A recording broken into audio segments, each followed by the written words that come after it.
Sirens cut through the crisp morning air, their red and blue lights flashing violently against the exposed brick of the ironwood building.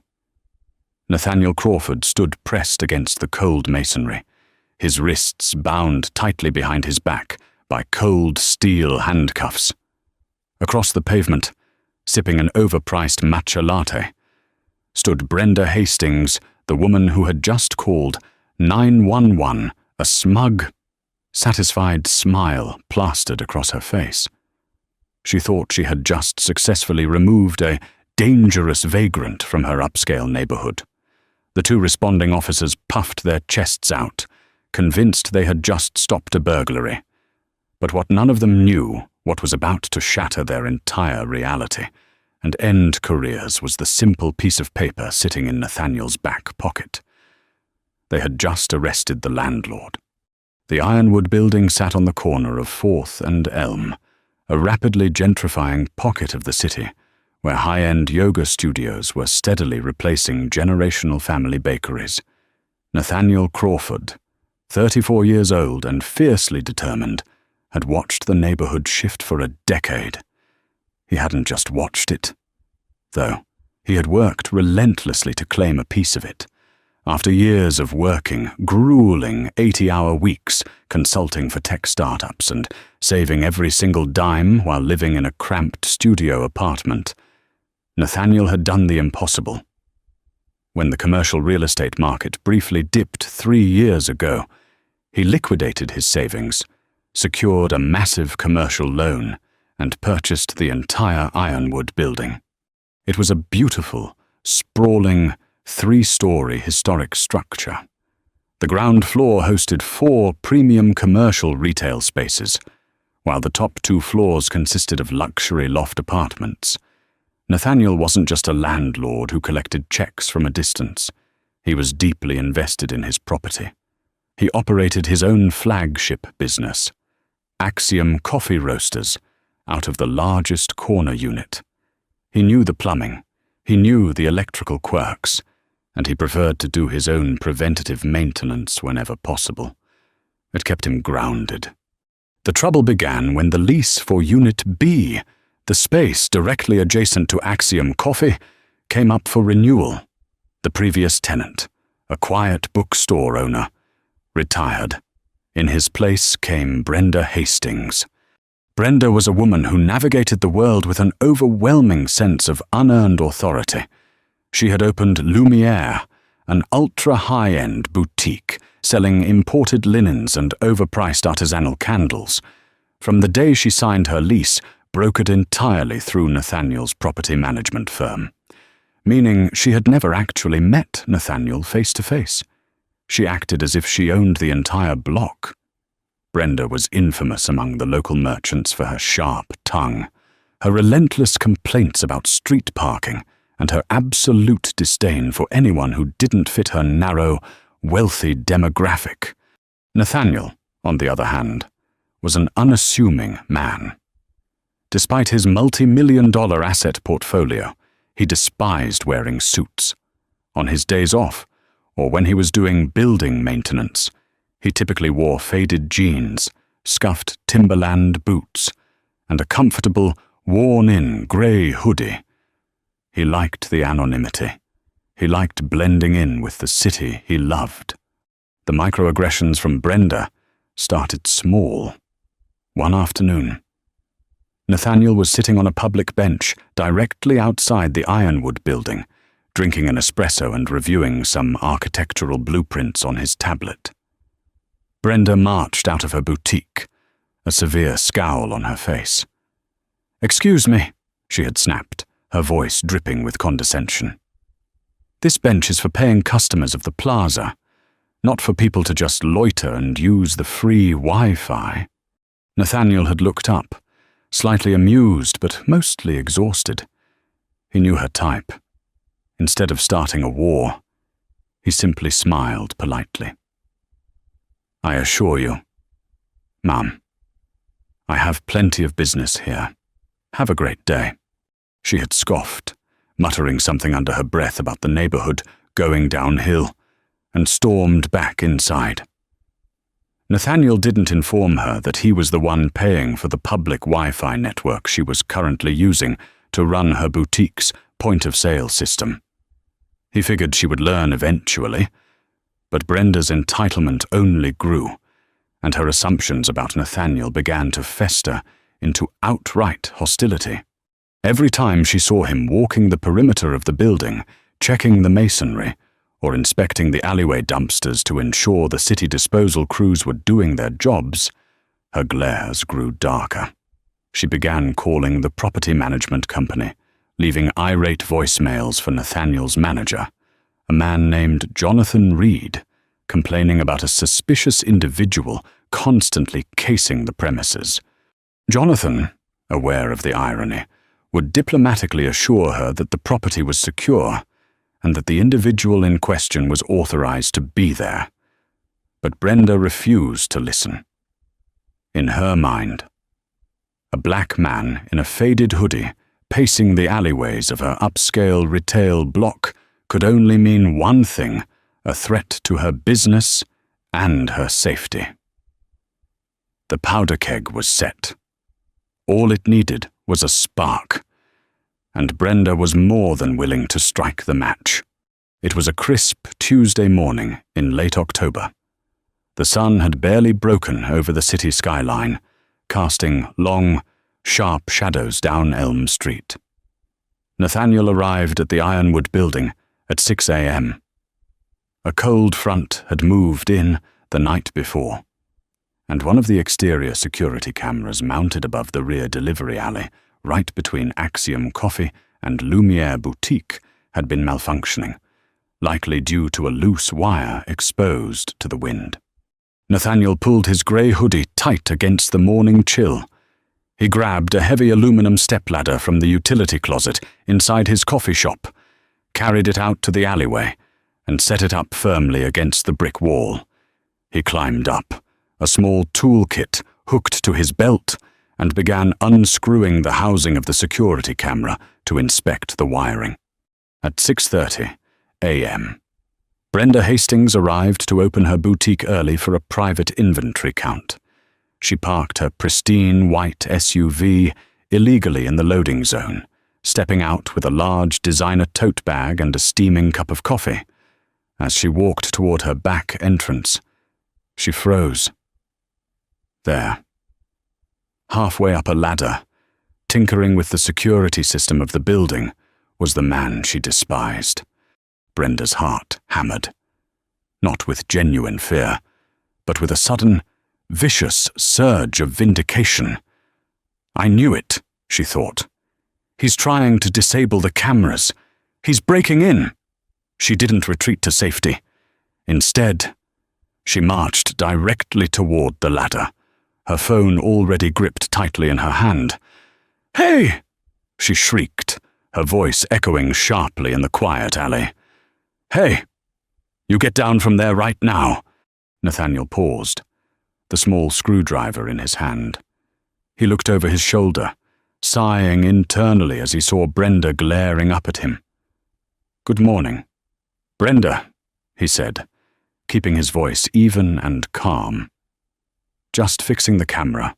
The wind knocked the feed offline last night." "How do you know my name?" she demanded, taking a step back but holding her phone up like a weapon. "Get down right now. I am calling the police. You are disabling the security system of my store. This is the building's security system, not yours," Nathaniel corrected gently, turning back to the wiring. "And I know your name because it's on the boutique's signage. Please, just give me 5 minutes to reconnect this feed. You can go inside." "Do not tell me what to do." Brenda's voice reached a hysterical pitch. "I pay $10,000 a month in rent to be in this building. I have a right to feel safe. You have been stalking this property for weeks. I am calling 911. Nathaniel stopped. He looked down at her, the early morning light catching the deep frustration in his eyes. He had dealt with racism and prejudice his entire life, but usually It was masked behind polite corporate smiles or passive-aggressive bank loan officers. This raw, unfiltered, weaponized entitlement was different. It was dangerous. "I strongly suggest you do not call the police," Nathaniel said, his tone dropping an octave, losing the friendly customer service edge. "You are making a massive assumption, and it is going to end very badly for you." Brenda scoffed loudly, a harsh, ugly sound. "Are you threatening me?" "You're threatening me now." She furiously tapped her screen and brought the phone to her ear. Nathaniel watched, realizing with a sinking feeling that she was actually doing it. He climbed down the ladder slowly, pulling a microfiber cloth from his pocket to wipe the grease off his hands. 911, what is your emergency?" The dispatcher's voice could be faintly heard through Brenda's speaker. "Yes, I need police at the Ironwood building on 4th and Elm immediately." Brenda cried out, her voice suddenly trembling, injecting a fake tremor of terror into her words. "There is a man here. He's aggressive. He's threatening me. And he's actively trying to disable the security cameras to break into my boutique." Nathaniel shook his head in disbelief. "That is a lie," he said loudly, hoping the dispatcher would hear.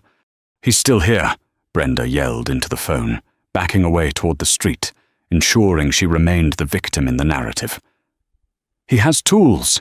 He looks like a thug, and he refused to leave when I told him I am a business owner here. Please hurry. I think he might have a weapon." A weapon, Nathaniel thought, looking down at the small, 2-inch Phillips head screwdriver in his hand. He placed the screwdriver slowly on the bottom step of the ladder, ensuring his hands were entirely empty and visible. He knew exactly how this game was played, and he knew how quickly a situation like this could turn fatal for a black man when the police arrived, hyped up on the adrenaline of a burglary in progress call with a potential weapon. "They're on their way," Brenda sneered, pulling the phone away from her ear but keeping the line open. She looked at Nathaniel with a look of absolute triumph. "You picked the wrong building, buddy. You're going to jail." "Brenda," Nathaniel said quietly, leaning against the brick wall of his property, crossing his arms. "You have absolutely no idea who I am." "I know exactly what you are," she spat back. Nathaniel didn't say another word. He just waited. The trap was set. But Brenda didn't realize she was the one standing on the snare. It took less than 4 minutes for the authorities to arrive. The sharp, piercing wail of sirens echoed off the surrounding skyscrapers, growing deafeningly loud as 2 heavy police cruisers tore around the corner of Elm Street, jumping the curb slightly before slamming to a halt, blocking the alleyway. The doors flew open before the cars had even fully stopped. Officer Brett Lawson, a heavily built man with a tight buzz cut and a tense jaw, sprang from the driver's seat of the lead vehicle. His partner, Officer Kyle Decker, a younger cop with nervous, darting eyes, mirrored his movements from the passenger side. Both of them had their hands resting heavily on their duty belts, right above their holstered firearms. Brenda instantly transformed. The smug, triumphant woman who had been glaring at Nathaniel vanished, replaced by a trembling, fragile victim. She ran toward the officers, pointing a shaking, manicured finger at Nathaniel. "Officers, oh my God, thank you. He's right there." "That's him," she cried, her voice cracking perfectly. "He was tampering with the cameras. He threatened me." Officer Lawson didn't even look at her. His eyes were locked onto Nathaniel, assessing the threat. He saw a tall black man in a hoodie standing next to a ladder and a toolkit. In Lawson's mind, the narrative had already been written by the 911 dispatch. "Hey, you show me your hands! Right now!" Lawson barked, his voice booming with practiced authority. Nathaniel remained entirely calm. He didn't flinch. He didn't raise his voice, and he made no sudden movements.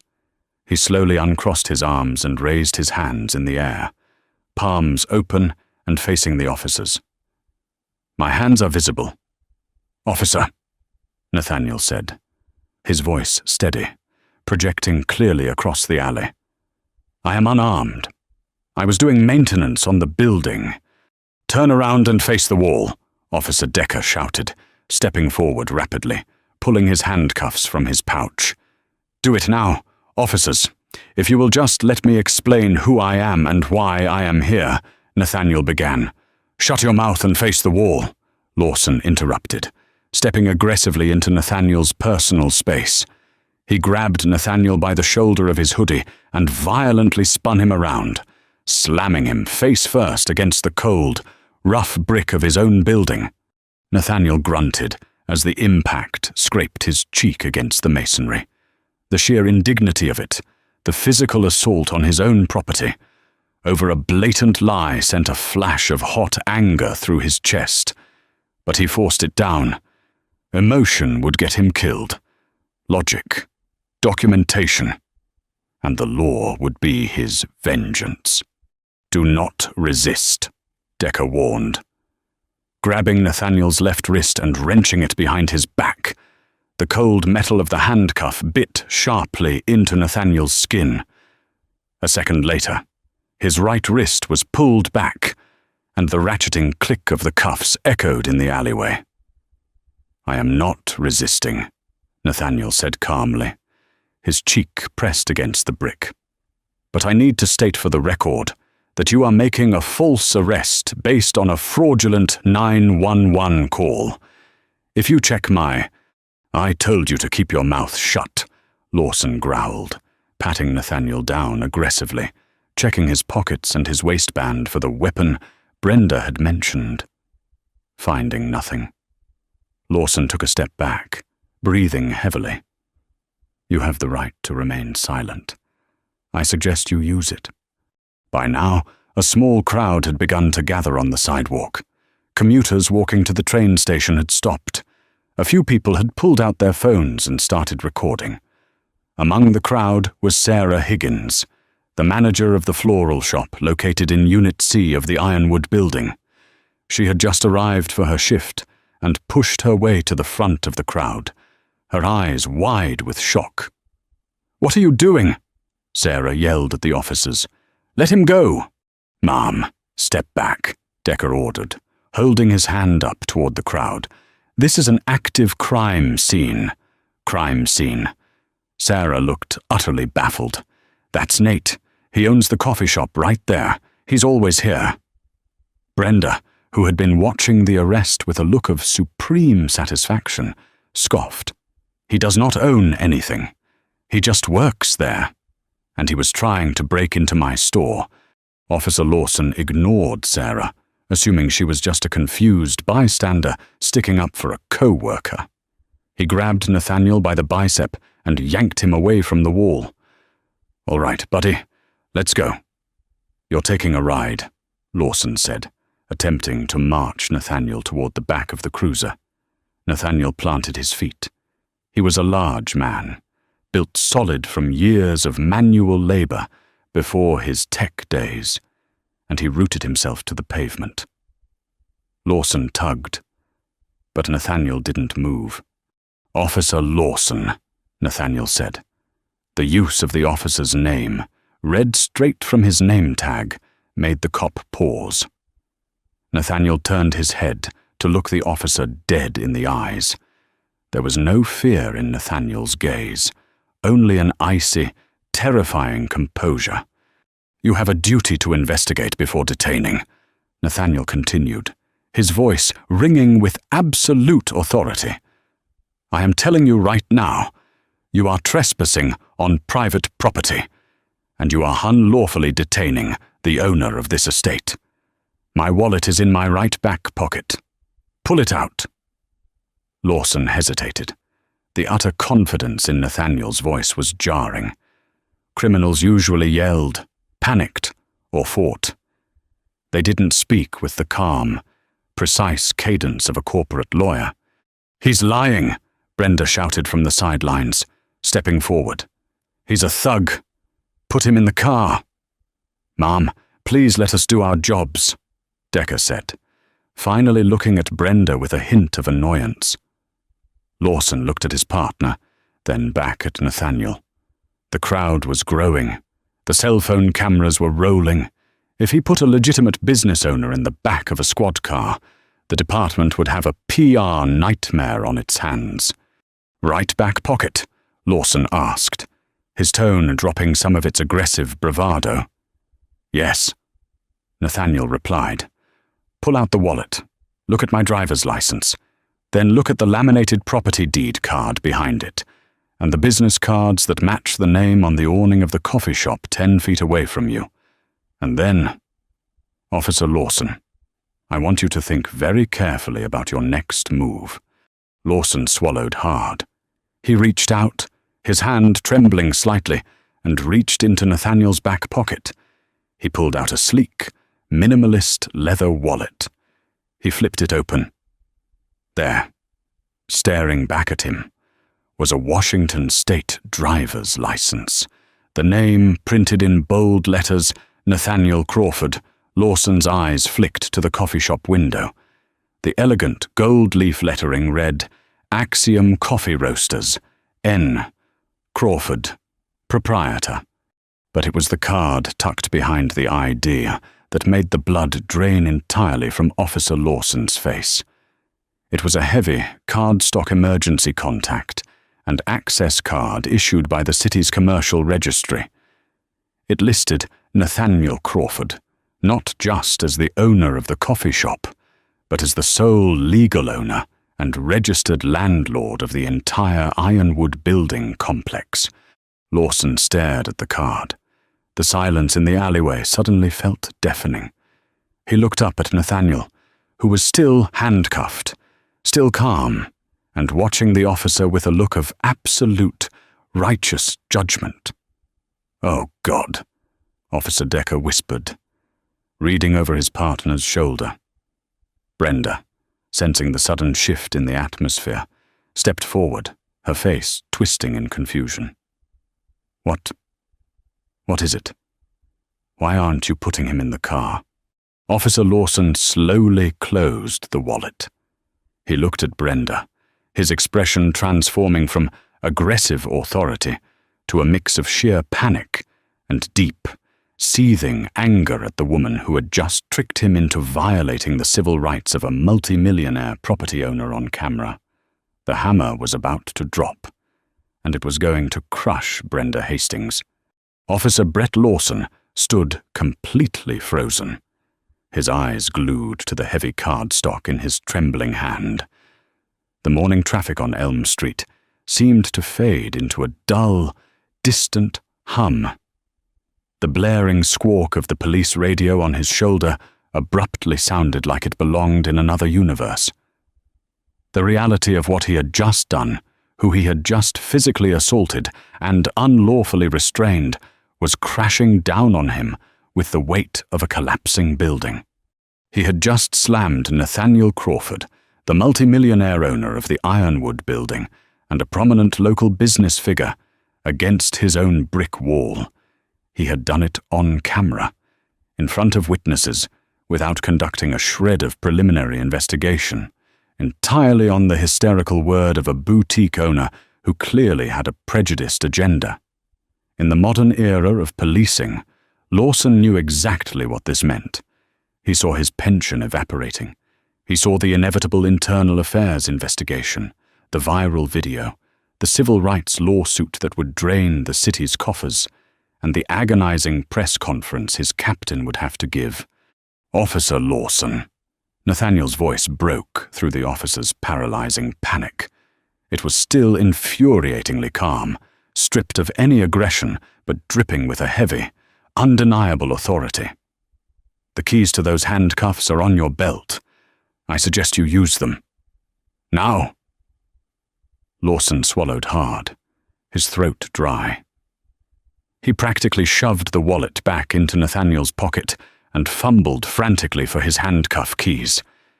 His hands were shaking so badly he dropped the small black key onto the pavement. "Damn it," Lawson muttered, his face flushing a deep, embarrassed crimson. He squatted down, retrieved the key, and moved behind Nathaniel. "Wait!" Brenda shrieked, taking a step forward, her designer heels clicking sharply on the asphalt. "What are you doing? Why are you taking those off? He's a criminal. He was trying to break into my store." Click, click. The ratcheting metal released. Nathaniel slowly brought his arms to the front of his body, wincing slightly as he rubbed the angry red indentations the steel had left on his wrists. He reached up and gently touched his cheek where the rough brick had scraped away a layer of skin. A thin bead of blood was forming there. He looked at it on his fingertips, then shifted his gaze to Lawson. "Mr. Crawford," Officer Decker stammered, stepping forward, his voice cracking with youth and sudden, overwhelming dread. "Sir, we were just responding to a high-priority dispatch," the caller stated. The caller stated a lie. "Officer Decker," Nathaniel interrupted, his voice echoing off the alley walls. He turned to face the two cops fully. He didn't yell. He didn't swear. He simply dissected them with a terrifyingly articulate precision. "You responded to a call, which is your job. But your job also dictates that you assess the scene. You didn't ask for my name. You didn't ask for my identification. You bypassed all standard operating procedures for a detainment and escalated immediately to physical force on private property. Property.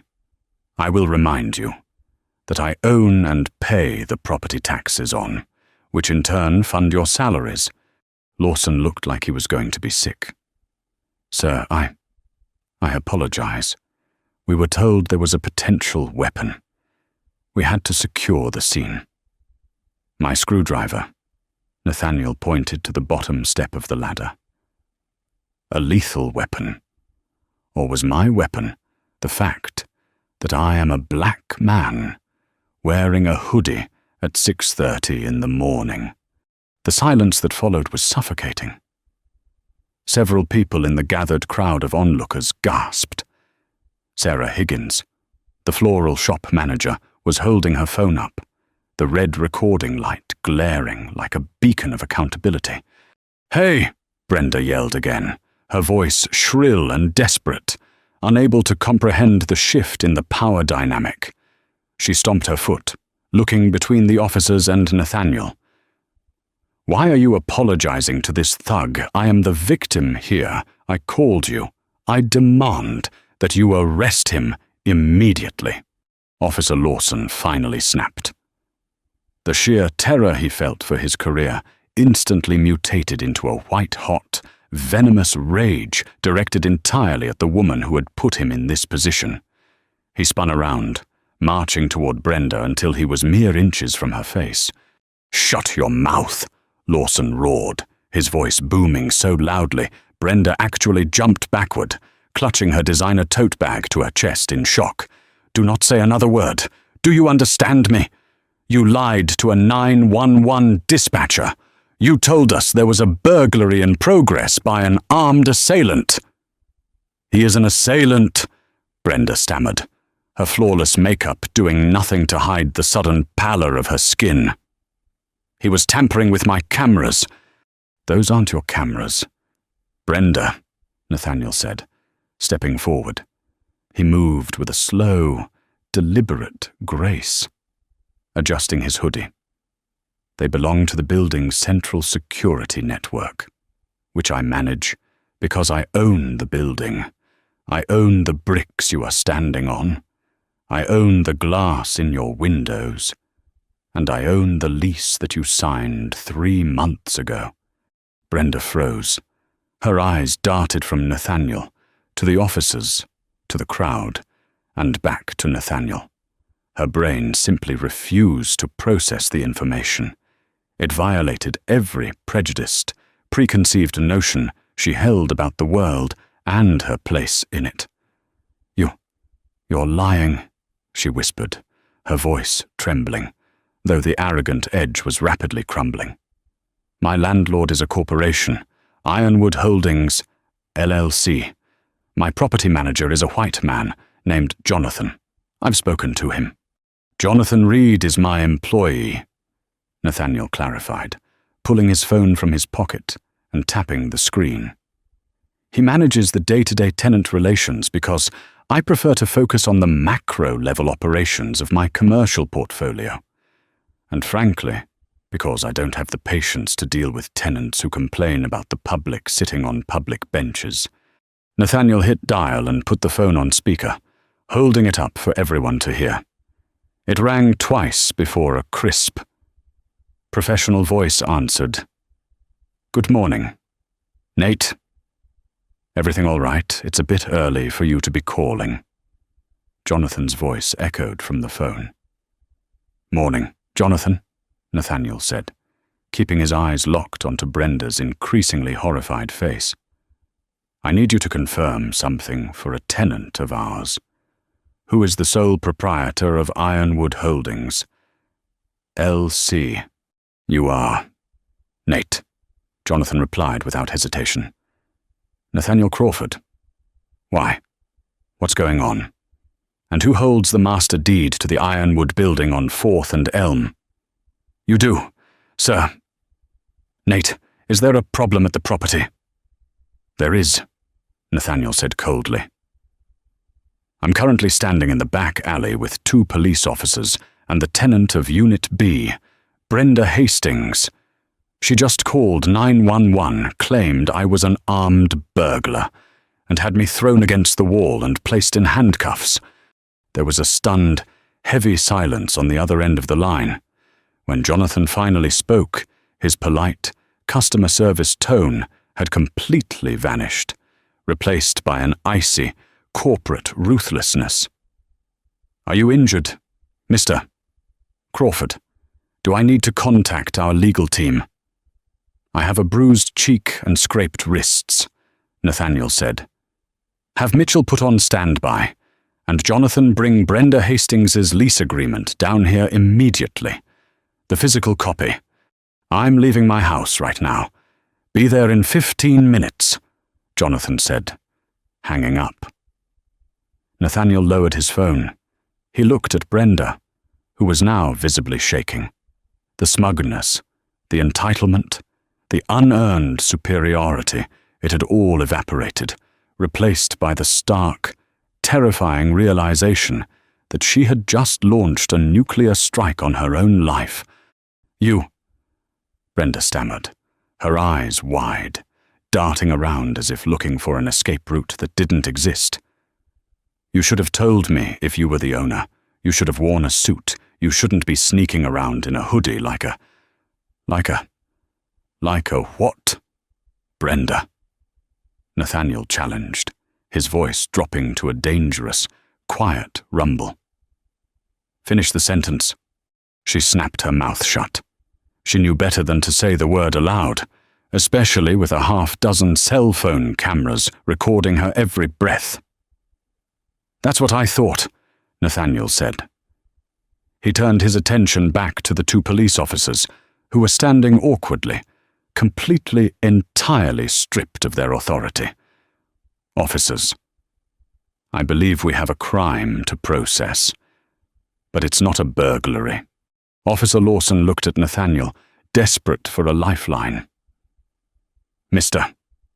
Crawford, please understand, we were acting on the information provided to us by dispatch, and dispatch was fed a malicious, fabricated story designed to weaponize your badges against a citizen minding his own business."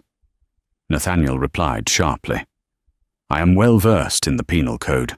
Officer Lawson, filing a false police report is a Class B misdemeanor in this state. Falsely reporting an emergency that results in a police response often referred to as swatting can be escalated to a felony if the victim is injured. You injured me." Nathaniel pointed to his bleeding cheek. Lawson grimaced. He knew Nathaniel was legally sound. If Nathaniel pushed this, the department would be crucified.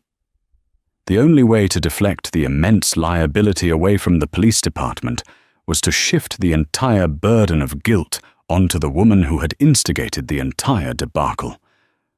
Lawson turned to Brenda. His posture shifted back to an authoritative stance. But this time, the aggression was entirely justified. "Brenda Hastings," Lawson barked. "Step forward." Brenda shook her head, taking a step backward until her back hit the side of her illegally parked luxury SUV. No. This is a misunderstanding. I made a mistake. It was dark. He was wearing a hood. I was scared for my life. The sun has been up for an hour. The alley is well lit, and he was using a screwdriver on a camera. Officer Decker chimed in, his confidence returning, now that he knew who the real target was. "You told dispatch he was aggressive, threatening you, and potentially armed with a deadly weapon. You fabricated the entire narrative to elicit a SWAT-level response. I demand to speak to your supervisor," Brenda shrieked, reverting to her default defense mechanism. "You cannot treat a taxpayer this way." "My supervisor is already en route, ma'am," Lawson said, pulling his radio off his shoulder. "Dispatch, this is Unit 4. We need a supervisor at the Ironwood building, 4th and Elm. Code 4 on the burglary. It's a false alarm. However, we have a 148.5 falsely reporting a crime. Suspect is detained on scene." "Detained!"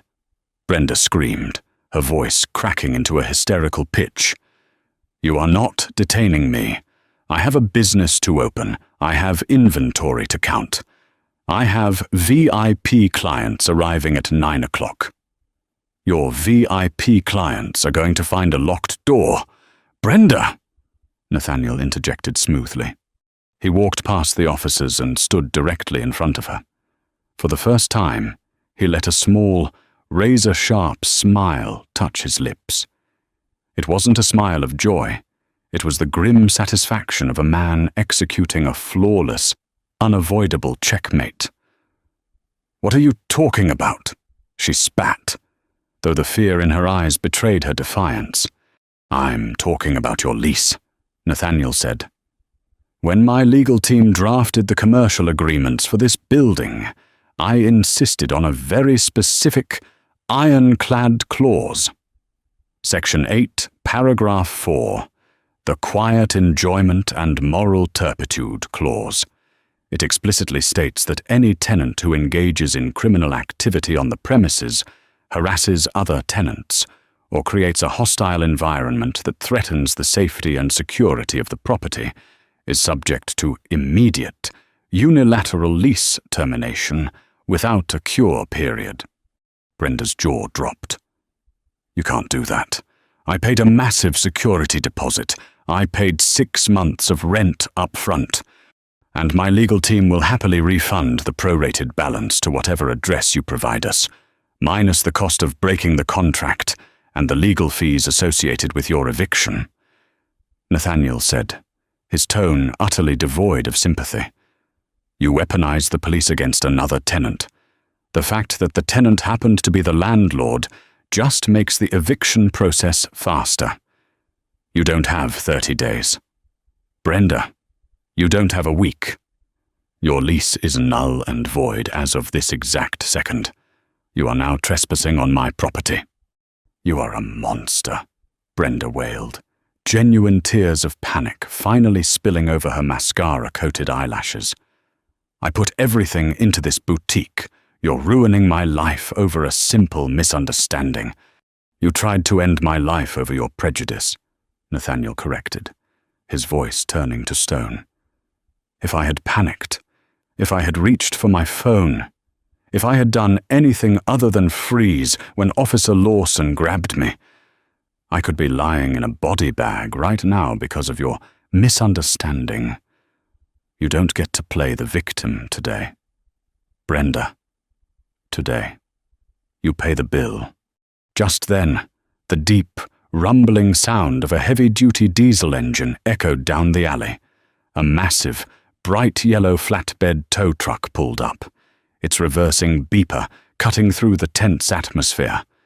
The driver, a burly man named Todd, hopped out of the cab holding a clipboard. "Morning, Mr.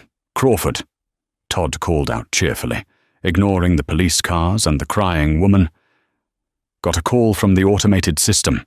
Unauthorized vehicle in the loading zone."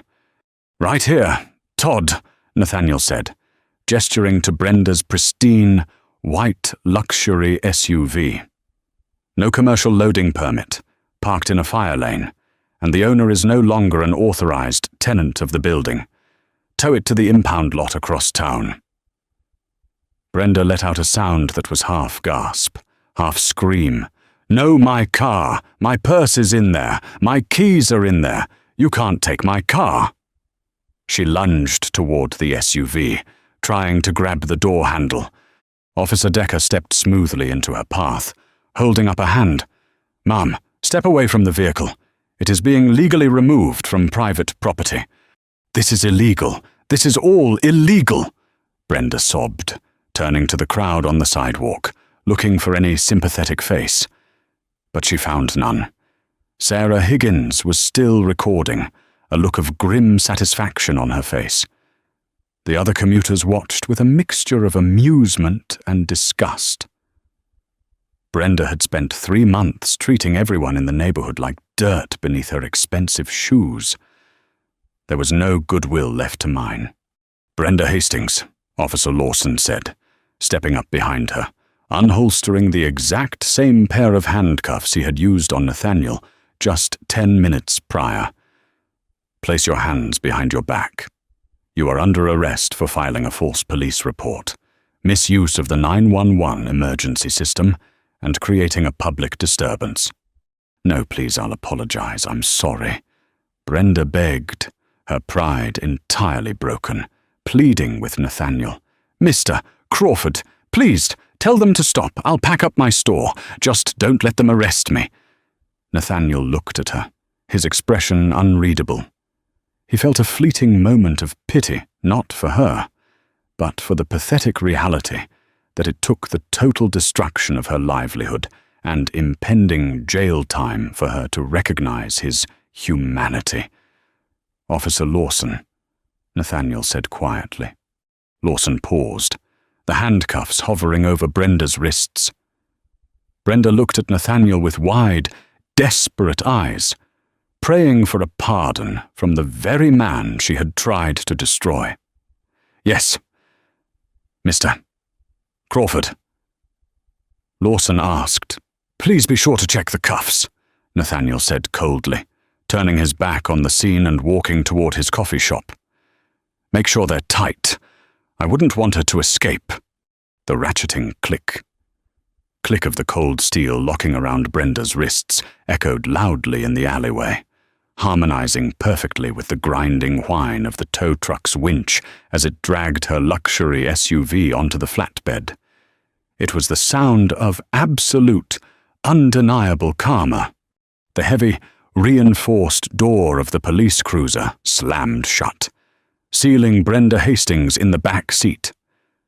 The tinted glass obscured her face, but Nathaniel could still see the faint, frantic silhouette of her thrashing against the hard plastic seats. The sirens did not wail this time. The cruisers pulled away in a heavy, shameful silence, leaving the alleyway exactly as it had been 20 minutes prior, quiet, cold, and bathed in the early morning sunlight. Nathaniel let out a long, slow breath. His pulse, which he had forcefully kept steady through sheer willpower, finally began to race. The adrenaline of surviving an armed police encounter was fading, replaced by the dull ache in his shoulder where Officer Lawson had wrenched his arm. A sleek, black Audi sedan turned into the alley, its tires crunching softly over the gravel. The driver's side door opened, and Jonathan Reed stepped out, Jonathan was a man who lived in sharply tailored navy suits, armed with a leather briefcase that contained the administrative lifeblood of Nathaniel's empire. He took one look at Nathaniel's scraped face and the lingering red marks on his wrists, and his expression hardened into pure, corporate ice. "The police are gone?" Jonathan asked, his voice tight. "Just left," Nathaniel replied, rubbing his jaw. "They took our tenant with them." Jonathan opened his briefcase on the hood of the Audi and pulled out a thick, legal-sized folder. "Here is the master lease agreement for Unit B. I also brought the eviction notice, pre-signed and dated for this exact minute, citing the moral turpitude and criminal disturbance clause. I've already dispatched the emergency locksmith. He'll be here in 5 minutes to change the deadbolts on the boutique. And I have Mitchell Henderson, our lead litigator, on the line. He wants to know if you want to press civil charges or just let the city handle the criminal side."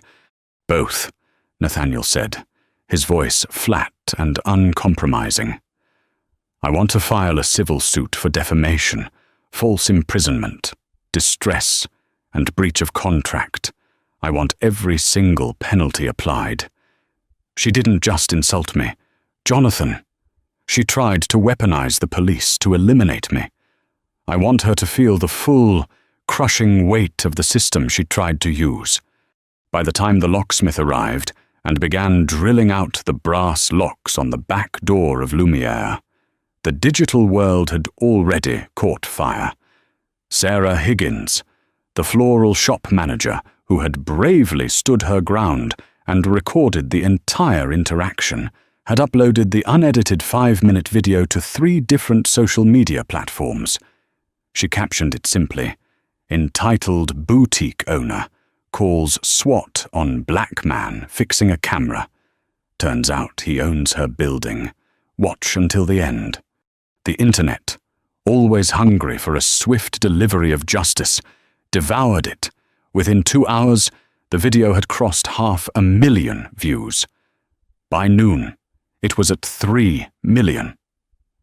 The comments section was a relentless, unified wave of fury directed at Brenda, mixed with profound respect for Nathaniel's terrifyingly calm dismantling of the situation. He didn't even raise his voice. He just read them their rights with his wallet. King behavior. One top comment read, the way the cop's soul left his body when he saw the deed card. Cinema, read another. While the digital world celebrated Nathaniel's triumph, Brenda Hastings was experiencing a descent into an unfamiliar, terrifying hell. She was processed at the downtown precinct, stripped of her designer tote bag, her jewelry, and her shoelaces. She was fingerprinted, photographed her mugshot, capturing a woman with smeared mascara and an expression of hollow devastation, and placed into a holding cell that smelled sharply of bleach and stale sweat.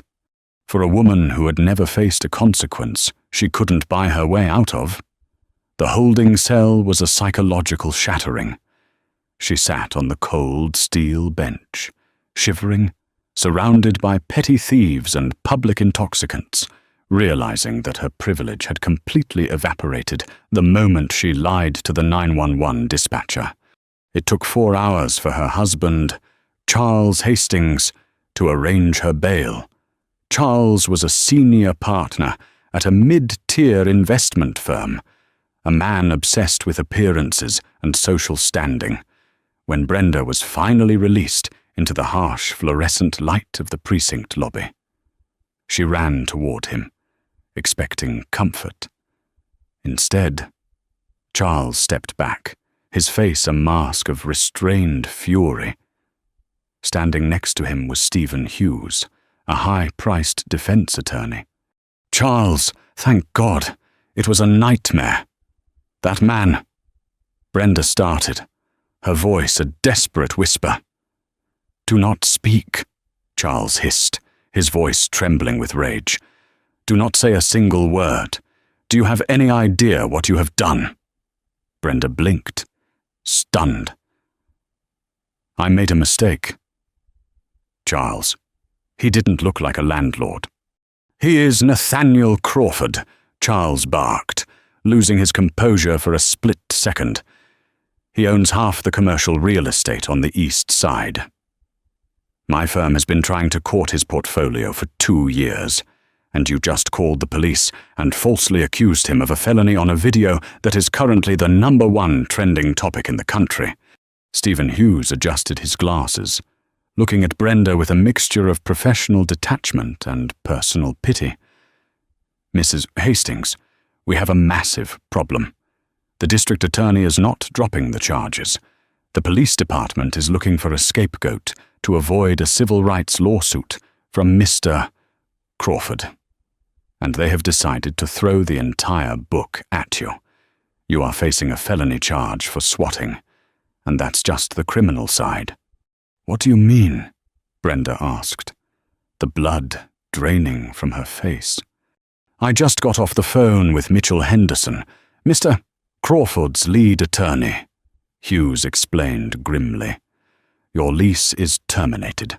They have locked you out of the boutique. They are seizing your security deposit to cover the lock change and legal fees, and they are filing a multi-million-dollar civil suit against you personally for defamation and false imprisonment. Furthermore, they are demanding the remainder of your 5-year lease be paid out in full, as your criminal actions breached the contract. You are personally liable for over $400,000 in rent for a building you are no longer legally allowed to enter. Brenda's knees buckled. Charles had to grab her arm to keep her from collapsing onto the linoleum floor of the precinct. The empire of linen and candles, the arrogant superiority, the pristine white SUV, it was all gone, burned to ash by her own blind prejudice. The fallout was swift, brutal, and entirely legal. Nathaniel never spoke to Brenda Hastings again. He didn't need to. He let the meticulous, undeniable power of his contracts and his legal team handle the destruction. A week after the incident, a crew of professional movers hired by Jonathan Reed entered the locked Lumiere boutique. Under the watchful eye of a private security guard, they boxed up every artisanal candle, every imported linen sheet, and every piece of overpriced decor. They moved the boxes onto the sidewalk of 4th and Elm, stacking them neatly. Brenda had to hire a U-Haul truck and load the boxes herself, as Charles had frozen their joint accounts to prevent any further financial hemorrhaging. She worked in the brisk November air, wearing sunglasses and a scarf pulled high over her face to hide from the pedestrians who frequently stopped to point, whisper, and snap photos of the alleyway Karen moving out. Nathaniel watched from the large front window of Axiom Coffee Roasters, sipping a dark roast, his expression unreadable. He felt no joy in her misery, only the cold satisfaction of a parasite being removed from a healthy organism. The legal battles raged through the winter, but they were entirely one-sided. The video evidence was insurmountable. Faced with a devastating civil trial that would ruin him financially, Charles Hastings forced Brenda to accept a brutal settlement. They paid Nathaniel a massive, undisclosed sum for defamation and the broken lease. To afford it, the Hastings had to sell their vacation home in Aspen and liquidate Brenda's trust fund. Lumiere officially filed for bankruptcy 3 days before Christmas. The criminal justice system, eager to make an example out of someone who wasted emergency resources and nearly caused a tragedy, did not offer leniency. Judge Honoria Keller, known for her strict adherence to the law, sentenced Brenda to 3 years of probation, 500 hours of community service, and mandatory implicit bias training. Her felony conviction stripped her of several civil rights and permanently shattered her social standing in the city's elite circles. The police department faced its own reckoning. Officer Brett Lawson was placed on immediate administrative leave following the viral video. Internal Affairs conducted a swift investigation, finding him guilty of excessive force and failure to follow standard operational procedures. Facing termination, Lawson was allowed to take an early, heavily penalized retirement, his career ending in disgrace. Officer Kyle Decker, being younger and less aggressive, was formally reprimanded and sent back to the academy for a 6-month retraining program focused on de-escalation and implicit bias. Nathaniel Crawford, however, simply went back to work. He used the entirety of the settlement money extracted from the Hastings family to establish a commercial grant program for minority entrepreneurs in the city, providing them with the capital to secure premium retail spaces without facing the discriminatory hurdles he had endured early in his career. By the time spring arrived, thawing the chill from the city streets, Unit B of the Ironwood building was no longer vacant. Nathaniel had personally selected the new tenants, the Baxter family, a local, multi-generational household who had been priced out of their previous bakery location by aggressive corporate developers. The pristine, sterile white walls of the former boutique were painted in warm, inviting tones. The smell of overpriced candles was replaced by the rich, comforting aroma of fresh sourdough, cinnamon rolls, and baking chocolate. It was a Tuesday morning in late April. The sun was shining brightly, casting a golden glow over Fourth and Elm. Nathaniel arrived at the building at 6 a.m. He was wearing his favorite faded jeans, scuffed Timberland boots, and a worn-in grey hoodie. He walked around the back alley, carrying his heavy aluminum stepladder.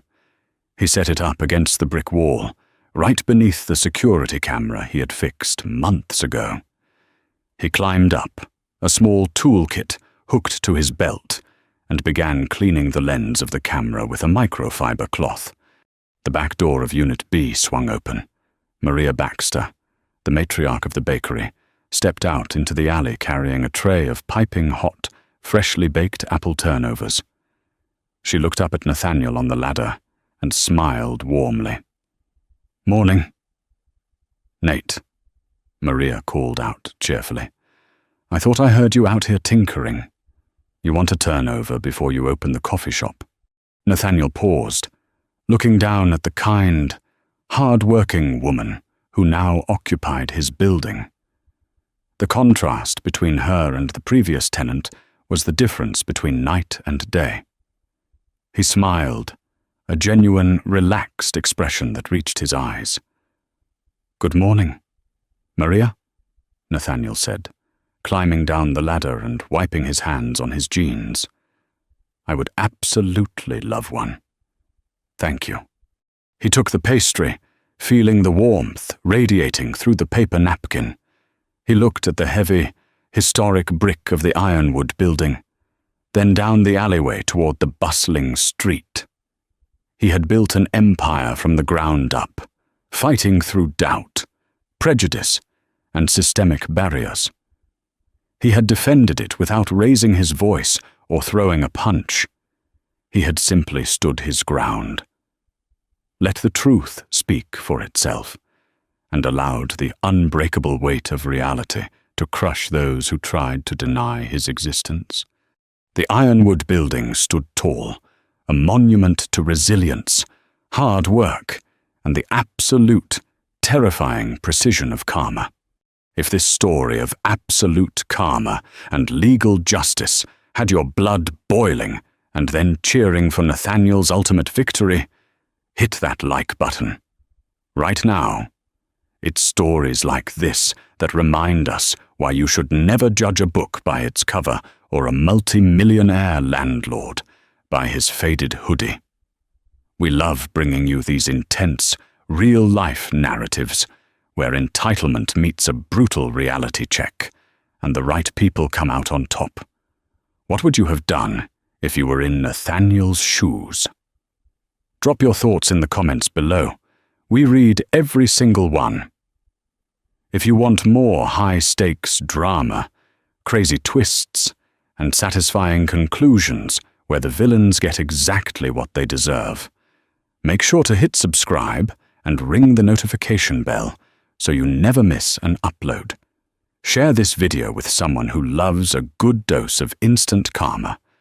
Thanks for watching.